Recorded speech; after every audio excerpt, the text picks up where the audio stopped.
We also measure nutritional levels of some important vitamins like vitamin D.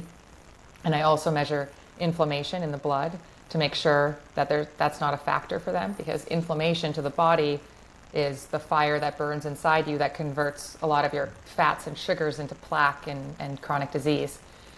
And we also measure their metabolic levels. So I do fasting insulin levels and A1C, which measures your average blood sugar. And then once we get all these results back, I sit down with the patient and we go through what they look like on paper. And what's interesting is not many people know this, but normal ranges are not based on healthy people or really evidence-based for the most part. For example, the normal level of testosterone in men is based on a Medicare database study where they made 80% or 95% of 80-year-olds normal. Like, that's not normal for a 20-year-old.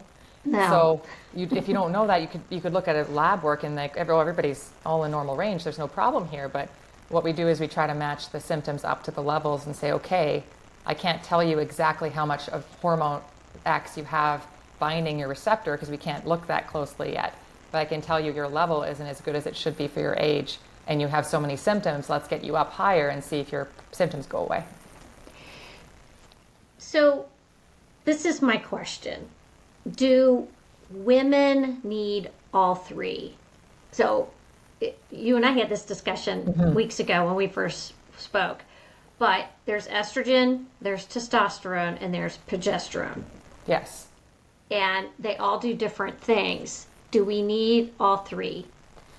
So when you're in perimenopause or you're premenopausal, so you're talking like before menopause, you are still making estrogen. And so in those women, all they need is progesterone and testosterone. I also optimize thyroid hormone because it's very important for your metabolism and your energy levels, as well as your lipid panel, your blood sugars.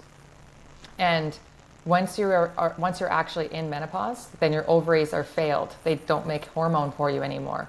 At that point, you initiate estrogen replacement. It's to keep you at a nice kind of early cycle level, not when you're feeling bloated and PMSy, kind of a nice, we shoot for a level of about 100 in the blood of estradiol, which is the healthy estrogen. So, but that can only be done once you're in menopause, because otherwise your ovaries are still making estrogen and you get unpredictable levels and you can get a lot of side effects. Okay. Back to the thyroid thing. This is intriguing to me. I have a friend whose thyroid never worked correctly, and she'd been on thyroid medication her whole life. But does our thyroid start to poop out over time? It does. So the thyroid pathway is extremely complicated. We can simplify it down into a few levels. Basically, the brain controls the thyroid gland, which sits in the front of your neck, and that gland then secretes a storage hormone called T4. That's what's in Synthroid, the commercial available thyroid hormone, that it actually harms a lot of people, because your body has to be able to convert that storage hormone into T3, which is active.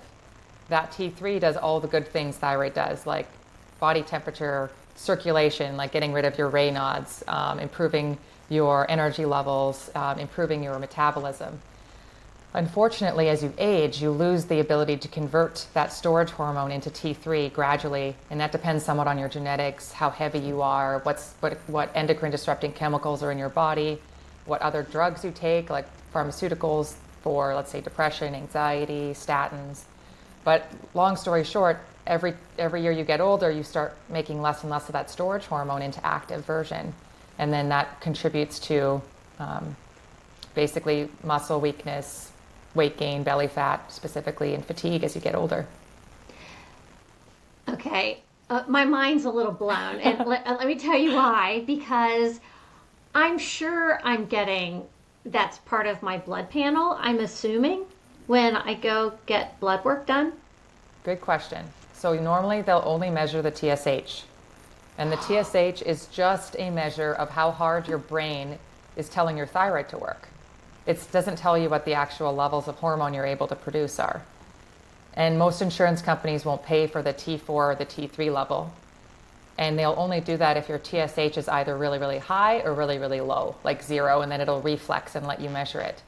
But most people, like 95% of the thyroid disorders that I treat, are past the brain level. It's not a problem with your brain, it's a problem with your thyroid or your body.